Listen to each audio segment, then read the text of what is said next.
पिछले लगभग 7-8 दिन से हम लोग बेलहर के लोगों से मिल रहे हैं। बेलहर विधानसभा के अलग अलग प्रखंड के, जैसे चांदन प्रखंड है और बेलहर प्रखंड है, फिर फुल्ली डूमर प्रखंड है।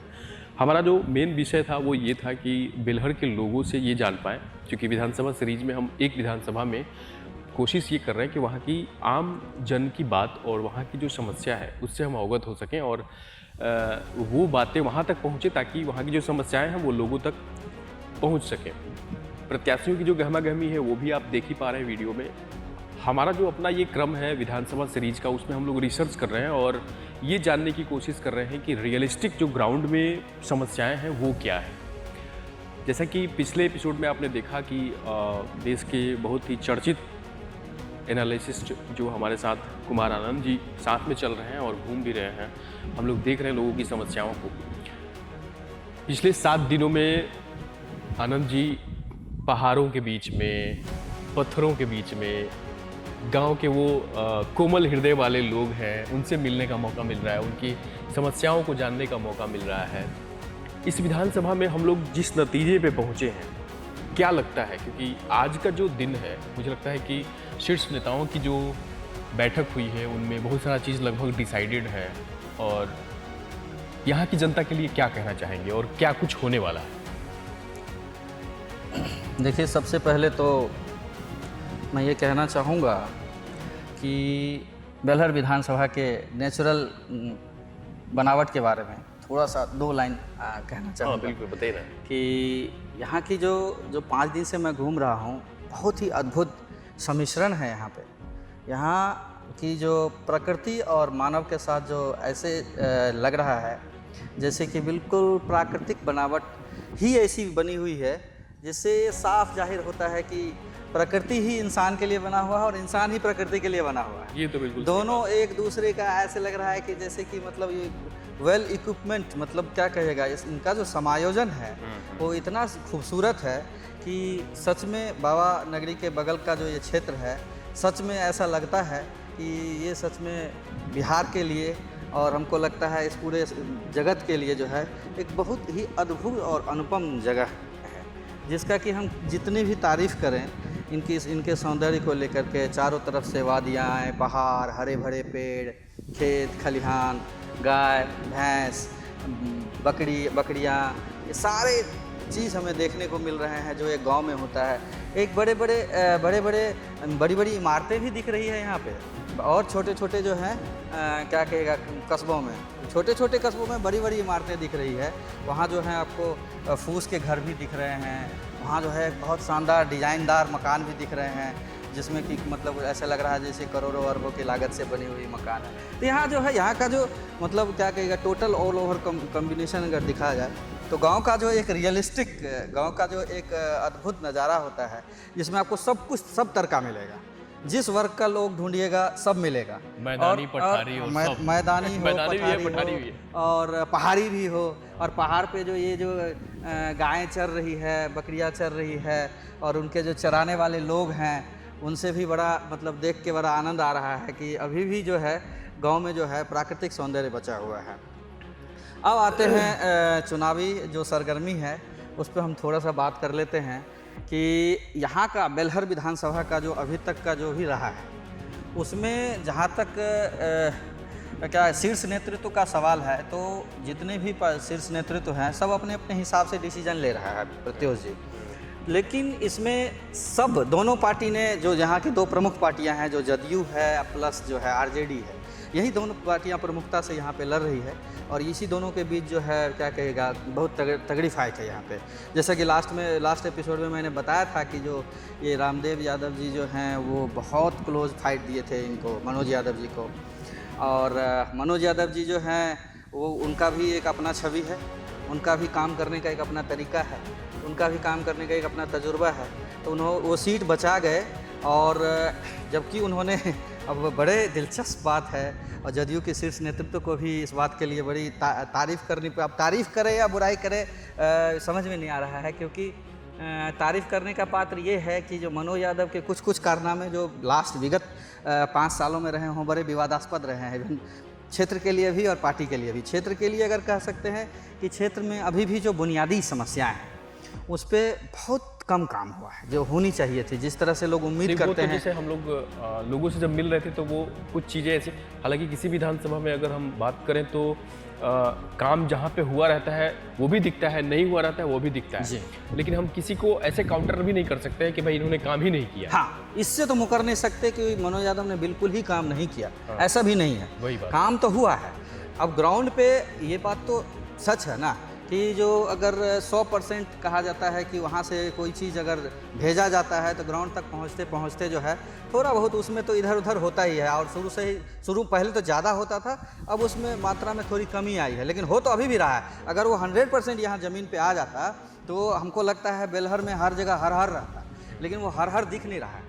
यहाँ बहुत जगह उसर भी दिख रहा है तो पूरा सब जगह हर नहीं दिख रहा है। यहाँ मैं बताऊँ, देखिए पहाड़ी है और यहाँ पे कुर्थी की खेती हो रही है। मैंने जैसे कि पूछा लोगों से तो बताया कि कुर्थी की खेती हो रही है यहाँ पे। खैर आगे कंटिन्यू करते हैं। तो मैं वही कह रहा हूँ कि जो अभी बेलहर में अगर मनोज यादव 100% अपना करते कि बेलहर जो पूरा जो है वो हर रहता, तो हर नहीं है, हर में थोड़ा थोड़ा उसर भी है, जिसके कारण बहुत कुछ लोग नाराज़ भी हैं। तो जिसको पर्सनल लाभ हुआ है वो खुश हैं, जिसको जो है नहीं मिला है वो बहुत ज़्यादा नाराज़ है, और नहीं मिलने वालों की संख्या ज़्यादा है। जैसा कि हम क्षेत्र में घूमे हैं तो नहीं मिलने वालों की संख्या ज़्यादा है, लेकिन समस्या यहाँ ये है, और सबसे बड़ा प्लस पॉइंट यहाँ ये हो गया है खास करके मनोज जी के लिए कि जो आरजेडी जो प्रमुख पार्टियाँ हैं उसका शीर्ष नेतृत्व जो है उसने ऐसा चौंकाने वाला फैसला लिया है, जो लगा लीजिए जो पूरा विधानसभा के जितने भी राजनीतिक सूझबूझ रखने वाले लोग हैं सब जो है वो मतलब अचंभित, बिल्कुल अचंभित हैं ये कैसा निर्णय जो है लिया है। और हालांकि हम सब पार्टी का अपना अपना फॉर्मूला है और सब पार्टियां जो है अपने अपने फॉर्मूले पे चलती है, तो सब पार्टियां अपने अपने फॉर्मूले पे चलती है, तो वो भी कोई फॉर्मूला देखे होंगे तभी दिए होंगे। नहीं, हम ऐसा नहीं एक आनंद जी बात बताइए, जैसे ठीक है हम एक बात समझना चाहते हैं कि बांका के जो सांसद हैं गिरधारी यादव जी, वो तो जदयू के नेता हैं। ठीक है, हमें पहले ये क्लियर बताइए, वो तो जदयू के नेता हैं और उन्होंने अपने बेटे को राजद की सदस्यता दिलाई। अब उन्होंने दिलाई या फिर तेजस्वी यादव ने बुला के उन्होंने सदस्यता दी, वो एक अलग विषय है, लेकिन हमें ये समझ में नहीं आता है कि चूंकि ऐसी बातें तो हो रही है ना कि हाँ इस विधानसभा से ऐसा हो सकता है कि गिरधारी यादव के जो लड़के हैं चाणक्य प्रकाश वो आरजेडी के टिकट पे यहाँ से विधायकी की चुनाव लड़ेंगे, जबकि हम ये जानते हैं कि जो ग्राउंड लेवल के जो नेता यहाँ के हैं राजद के, जैसे रामदेव यादव जिन्होंने मात्र 2000 के आसपास उनका जो वोट का मतलब अंतर रहा वो रहा है पिछले चुनाव में, तो ऐसी स्थिति में फिर किस तरीके से राजद डिसीजन ले सकती है, और ये थोड़ा सा कंफ्यूजनल एग्जैक्टली मैं यही कहना चाह रहा था आपको, बिल्कुल यही चीज़ तरफ आपको जो है मैं ले जाना चाह रहा था कि राजद का या राजद शीर्ष नेतृत्व का जो ये फैसला बहुत चौंकाने वाला है कि अगर चाणक्य प्रकाश को अगर वो टिकट दे रहे हैं तो किसी को भी ABC किसी को भी अगर आप टिकट देते हैं तो उसकी पृष्ठभूमि एटलीस्ट जो जरूर स्टडी किया जाता है। बिल्कुल। अब चाणक्य प्रकाश की जो है पृष्ठभूमि क्या रही है ये तो आज तक किसी को नहीं पता है और रही ही नहीं है मेरे ख्याल से। जैसा कि मैं जानता हूँ, बहुत अच्छे से जानता हूँ चाणक्य प्रकाश को, कि उसकी कोई राजनीतिक पृष्ठभूमि तो नहीं ही रही है, ये बात तो कन्फर्म है। अच्छा। लेकिन इसके बावजूद भी अगर उसको राजद अपना उम्मीदवार बनाती है तो इसका पूरा श्रेय यहाँ के माननीय सांसद श्री गिरधारी लाल जी को जाता है। और गिरधारी लाल जी अगर ये सफल हो जाते हैं ये चीज़ करने में, तो ये लगा लीजिए गिरधारी लाल जी जो है आने वाले दिन में जो है ये लगा लीजिए पूरा जो है किंग मेकर हो जाएंगे, मतलब बेताज बादशाह जिसको बोलते हैं वो बेताज बादशाह हो जाएंगे इसके लिए। ठीक तो है, अब देखिए तीसरे मोर्चे की अगर बात करें, चूंकि ऐसा हो रहा है, चूंकि एक और भी मीटिंग्स था जहां पे हम लोग गए थे, वहां पे लोगों ने कहा कि ऐसी स्थिति बन सकती है कि लोग विरोध कर दें, या फिर ऐसा कुछ हो सकता है कि जो लोग नहीं चाहते हैं कि हाँ ये जो सांसद महोदय हैं उनके जो लड़के हैं वो चुनाव में आए, या मनोज यादव से जो लोग रुष्ट हैं वो एकवट हो जाएं, एक तरफ हो जाए, एकजुट हो जाएं। तो ऐसी स्थिति में जो तीसरे मोर्चे की स्थिति बन रही है उसमें कितनी सच्चाई है और उससे क्या हो सकता है? देखिए प्रत्युष जी, बहुत साफ शब्दों में मैं कहता हूँ कि तीसरा मोर्चा जैसी कोई बात ही नहीं है यहाँ पर। ये सब जो है ये कहिएगा आत्मसंतुष्टि करने के लिए किया जा रहा है, क्योंकि यहाँ जो राजद का खेमा है वो वन साइडेड है। वो कुछ भी हो जाए वो राजद के साथ ही रहेगा, वो जो है राजद को छोड़ के कहीं नहीं जाने वाला है। तो रही बात जो है ये जो हो रहा है तीसरा मोर्चा बैठक कर रहा है, ये बात सही है कि जो है रामदेव यादव जी हैं और भी लोग हैं दो चार, जैसे मिठन यादव जी हैं जो कि बहुत मुखर थे, तो वही ग्रामीण उनको पूरी उम्मीद स्तर पे थी, उनकी, हाँ। पूरी उम्मीद थी कि हमें टिकट मिलेगा। अब अचानक से उनका जो है नाम गायब कर दिया गया है, तो स्वाभाविक है कि उनके अंदर आक्रोश होगा। वो कुछ न कुछ गोलबंदी करेंगे, कुछ न कुछ मीटिंग्स करेंगे, कुछ न कुछ जो है अपनी रणनीति तैयार करेंगे, ताकि ये हम शीर्ष नेतृत्व तक ये मैसेज भेजें कि आपने जो किया है वो हमारे साथ गलत किया है। लेकिन मुझे नहीं लग रहा है कि ये बहुत ज़्यादा प्रभावशाली होने वाला है, क्योंकि राजद कैसी पार्टी है जो कि वन मैन आर्मी वाली पार्टी है, ये तो सबको पता है कि ये तो वन मैन आर्मी वाली पार्टी है। तो राजद जब ऐसी पार्टी है और वहाँ जब निर्णय ले लिया जाएगा तो राजद के जो कार्यकर्ता हैं उनको जैसे भी हो उनको मना लिया जाएगा, और बाद में ये मान भी जाएंगे। हम गारंटी के साथ लिख के देते हैं कि ये लोग मान जाएंगे और ये लोग चाणक्य प्रकाश का ही जो है अच्छे से मतलब आपको ये कंफर्म ऐसा लग रहा है कि ये हो सकता है? हाँ, हो सकता है। अभी का जो दौर चल रहा है बेलहर विधानसभा का, उसमें ये तीसरा मोर्चा जो है वो जिसकी कल्पना आप कर रहे हैं या बात कर रहे हैं, ये तीसरा मोर्चा है ही नहीं। ये है आक्रोशित मोर्चा। आक्रोशित मोर्चा, तीसरा मोर्चा नहीं, ये आक्रोशित मोर्चा है। ये तीसरा मोर्चा नहीं है, ये आक्रोशित मोर्चा है, जिसको अब होता है ना खिसियानी बिल्ली खंभा नोचे, तो ये खंभा नोच रहे हैं। क्योंकि सही बात है कि अगर 5 साल कोई भी पार्टी बनती है या बिगड़ती है तो कार्यकर्ता के दम पे बनती बिगड़ती है, तो कार्यकर्ता ही इसको बनाती है और कार्यकर्ता ही बिगाड़ती है। तो राजद के जो कार्यकर्ता हैं ये तो सब जानता है कि कुछ देश में कुछ दल ऐसे हैं जिसके कार्यकर्ता जो हैं बहुत मुखर रहते हैं, नेता कहीं कहीं तो नेता से भी ज़्यादा कार्यकर्ता मुखर रहते हैं। तो ये जो मुखरता आपको दिख रही है तीसरे मोर्चे के रूप में, वो वही है और इसमें कोई सा दम नहीं है। चाहे वो ये जो है क्या नाम है रामदेव जी हैं, चाहे मिठन यादव जी हैं, या कोई एक डॉक्टर हैं डॉक्टर कुंदन जी, उनके बारे में भी कहा जाता है कि जो है आज मैं गया भी था एक जगह, तो वहाँ जो है एक जैसे आप तीसरे मोर्चे की बात कर रहे हैं तो वहाँ छोटी सी एक जनसभा लगी हुई थी जिसमें सारे लोग आए हुए थे। वहाँ भी मैं गया था, वहाँ गया तो जो है वहाँ मैंने जो देखा वो वही देखा। लेकिन ठीक है, वो होता ही है, गुस्सा तो सबके अंदर है, खून सबके अंदर है। तो 5 साल अगर कोई झंडा धोया है तो सबकी उम्मीदें रहती हैं कि हमको मिले तो हमको मिले तो हमको मिले। लेकिन इसमें जो है जो अंतिम फैसला तो शीर्ष नेतृत्व ही करेगा। और कहा जाता है कि जो गिरधारी लाल यादव जी जो हैं वो बेलहर विधानसभा या कह दीजिए कि जो है बेलहर ये जो बांका लोकसभा उसके चाणक्य माने जाते हैं। बांका लोकसभा पिछले 30 साल से वो जो है चाहे दल कोई सा भी हो, उन्होंने खूब पलटी मारा है। मुझे लगता है पलटी मारने 29 कुमार जी से भी ज़्यादा आगे है, ऐसा मुझे जहाँ तक जानकारी मिली है। बहुत ज़बरदस्त पलटी मारे हैं और इतनी पलटी मारे हैं कि इस बार फिर जो है दल में रहते अपने बेटे को पलटी मरवा दी।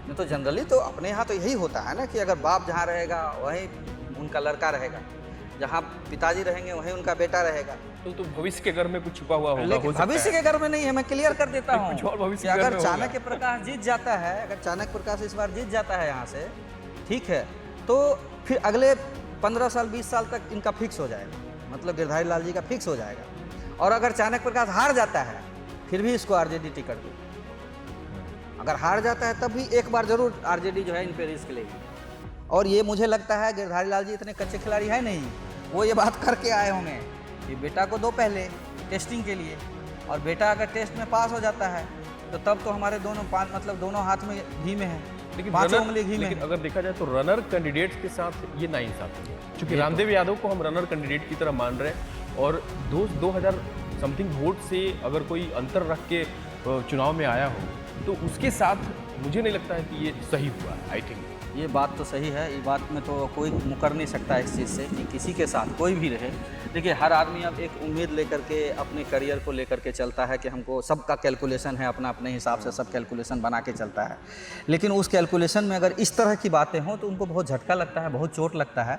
और खैर हम तो इनके बारे में जानते हैं बहुत अच्छे से कि रामदेव यादव जी जो हैं बड़े अनुभवी हैं, ये भी 4 बार विधायक रहे हैं, तो और इनके पास भी अनुभव की कमी नहीं है। और इन्होंने भी जो है तो कितने ऐसे चोट खाए होंगे, अपने हाँ, ये बात तो है। शुरुआती दौर से लेकर के अभी तक ये कितने चोट खाए होंगे। तो इसीलिए जो है ये सब जो है ठीक है, ताज़ा घाव है तो थोड़ा सा जो है उनको इस बात की फीलिंग हो रही है कि नहीं मुझे मिलना चाहिए था। लेकिन आज की सभा में जो मैं था और मुझे जो है वहाँ जो अनुभव हुआ, इससे बहुत ज़्यादा ये नहीं लगा कि इनके करियर पे या इनके लिए बहुत घबराए हुए हैं कि बाप रे अगर ऐसे हो गया तो क्या होगा। ऐसी कोई बातें नहीं है। राजद परिवार जो है एक बार पटना में बैठेंगे, एक बार तेजस्वी जी आएंगे, सब वही लालटेन जिंदाबाद लालटेन जिंदाबाद होगा। और मुझे लगता है कि अगर एकजुट कर एक सारे राजद के जो कार्यकर्ता हैं, राजद के जो भी लोकल लीडरशिप है, जो भी चाहे वो क्या नाम है डॉक्टर साहब हो, चाहे जो है मिठन यादव जी हो, चाहे रामदेव यादव जी हो, अगर ये सारे एकजुट होकर के राजद को अगर सपोर्ट करते हैं दिल से, और दिल से मैं इसलिए कह रहा हूँ कि चूँकि चोट लगी है, तो अगर दिल में कहीं गड़बड़ हुआ, घालमेल हुआ, दिल का चोट बड़ा खराब होता है। अगर दिल से साथ दिए तो राजद इस बार मनोज यादव को हो सकता है तो पटकनी भी दे सकती है। ये बात नोट कर लीजिए कि जो है ये पटकनी भी दे सकती है। तो इसीलिए जो है मैच बहुत इंटरेस्टिंग है और ये मैच जो है बहुत बढ़िया से चलने वाला है और बहुत खूबसूरती से इस इलेक्शन को देखना पड़ेगा कि आगे और क्या क्या भविष्य के गर्भ में क्या क्या है। एक चीज़ और हम आपसे जानना चाह रहे थे, जैसे कि एनडीए गठबंधन की बात करें अगर, तो जदयू की सीट से तो वो ऑलरेडी मनोज यादव यहाँ से जीते हुए कैंडिडेट हैं और शायद लग रहा है कि उनको टिकट इस बार मिल जाएगा। इस बीच में अन्य जो प्रत्याशियों की बातें आ रही थी कि हाँ शायद टिकट उनको नहीं मिलेगा, क्योंकि कुछ आक्रोशित लोग भी ऐसा बता रहे थे, लेकिन जो लोग समर्थक हैं वो तो अपनी तरह से बात करते हैं। तो ऐसी स्थिति में जो तीसरे मोर्चे को फायदा तो हो जाएगा अगर ऐसा रहा तो। अगर किसी कंक्लूजन की अगर बात करें तो कंक्लूजन में क्या होगा कि जो उनसे आक्रोशित है वो कट के चले जाएंगे उधर, फिर जो यादव बहुल क्षेत्र के जो वोट हैं, जो कैडर वोट कहा जा सकता है, या जदयू का जो कैडर वोट है वो तो उनको मिलेगा, लेकिन यादव का जो कैडर वोट है वो आरजेडी का जो कैडर वोट है वो उनको मिलेगा। तो वो जो तीसरे मोर्चे में जाएंगे तो क्या लगता है कि ये दोनों जो चीज़ें हैं बैलेंस कैसे बन पाएंगी इन चीज़ों की? देखिए बैलेंस तो बना हुआ ही है। आप जिस तीसरे मोर्चे की बात कर रहे हैं ना, ऐसा कुछ है ही नहीं, कोई दम नहीं है तीसरा मोर्चा में, किसी भी तरह का दम नहीं है। इसलिए कि आप अगर अभी तो हम लोग हैं यहाँ पे और बहुत सारे चीज़ों को देखेंगे, देखिएगा इनकी जनसभा में सब जो है चाहे जदयू के विरोध में मोर्चा बनाएंगे लेकिन नीतीश कुमार का विरोध नहीं करेंगे, और आरजेडी के खिलाफ मोर्चा बनाएंगे लेकिन जो है तेजस्वी और लालू यादव का विरोध नहीं करेंगे। तो ये बिहार है और बिहार की राजनीति जो है वो इतनी दिलचस्प है कि जो है इसको जो है समझ पाना जो है इतना आसान नहीं है। यहाँ जो है सब कुछ है, इतना मसाला है राजनीति में जिसको कि बड़े बड़े पंडितों के पसीने छूट जाते हैं। सही है। बड़े बड़े पंडितों के पसीने छूट जाते हैं कि आखिर जनता क्या सोचती है, जनता के दिल में क्या है। दिमाग का जवड़ा घूम जाता है। दिमाग यहाँ सारे कैलकुलेशन जो है ना, ये कोई एल्गोरिदम नहीं है। यहाँ की राजनीति में कोई एल्गोरिदम नहीं है। अगर एल्गोरिदम रहता तो एक जदयू के सांसद आरजेडी से कैसे अपने बेटे, वो भी प्रमुख पार्टी से, अगर कोई दूसरी पार्टी होता तो समझ में आता, लेकिन एक प्रमुख पार्टी से कैसे जो है टिकट आरजेडी से टिकट दिला। तो आरजेडी से इस नेतृत्व तो उसको पटना बुला करके और काफ़ी रिस्पेक्टेड जो है भाव में जो है उनको काफ़ी जोरदार तरीके से अपनी पार्टी में शामिल कराया है। तो इससे साफ जाहिर है कि मैच बहुत दिलचस्प होने वाला है। इसके जो जितने बड़े खिलाड़ी होंगे तोड़ जोड़ चलेगा भरपूर। तो तोड़ जोड़ में जो जितना सक्सेसफुल रहेगा उनका किला जो है उतना मजबूत होगा। और ये जहाँ तक रही बात इसकी क्या नाम है जदयू का, तो ऐसा नहीं है कि सिर्फ आरजेडी वाला ही आक्रोशित है। अभी जैसा कि मुझे बहुत अच्छे से पता है कि अभी टिकट की घोषणा नहीं हुई है, लेकिन क्या कहिएगा दोनों तरफ इसमें भी क्या नाम है एनडीए में भी अभी बहुत सारे ऐसे कैंडिडेट हैं जो अभी भी प्रयत्नशील हैं कि कैसे मनोज यादव जी को मैच से हटाया जाए। ऐसा नहीं है कि मनोज यादव जी को बिल्कुल फिक्स हो गए हैं और उनका कोई परफॉर्मेंस इतना खतरनाक रहा है कि जो वो मैच से आउट नहीं हो सकता है। और एनडीए में भी बहुत ऐसे लोग हैं, कुछ का नाम तो मुझे लेने में कोई गुरेज नहीं है, जो अभी तक संघर्ष कर रहे हैं कि जो है हमें जो है शीर्ष नेतृत्व हम पे विश्वास करे, शीर्ष नेतृत्व हम पे विश्वास करे और हमें टिकट दे। जिसमें कि जो है अभी जो है ओंकार यादव जी हैं, ओंकार यादव जी जो हैं वो लगातार जो है प्रयासरत हैं ओमकार यादव, अच्छा, जिनके बारे में बातचीत हो हाँ रही जी, थी कि पिछले एपिसोड में काफी भी लोगों ने हमने- कहा कि हाँ, पिछले एपिसोड में हमने जो है उनके बारे में काफ़ी चर्चा भी किया था। तो वो अभी भी प्रयत्नशील है कि कैसे जो है मनोज यादव जी को हटाया जाए और उनके उनके पर पार्टी शीर्ष नेतृत्व विश्वास जमाए। इनके लिए वो सदैव प्रयत्नशील है। अब देखिए क्या होता है, मनोज जी अपना किला बरकरार रख पाते हैं या फिर ओमकार जी जो है वो अपना धन्यवाद आपका बाजी जुड़ने मार के लिए और सब कुछ बताने के लिए। हालांकि कुमार आनंद जी का जो एनालिसिस होता है वो बड़ा ही बेसिक स्तर पे होता है, बहुत ही स्तरीय स्तर का होता है। और इस दौरान जो हम लोगों ने लोगों से बातचीत की और उसमें जितनी सारी बातें सामने आई हैं, हर जगह विरोध होता है, हर जगह समर्थन होता है, वो सब चलता रहता है, वो एक क्रम है। लेकिन ये देखना बेलहर में बहुत ही दिलचस्प होगा कि आखिर इस विधानसभा से किसका डंका बजने वाला है। अपडेट बताते रहेंगे। सीरीज को देखने के लिए बने रहें हमारे साथ। नमस्कार।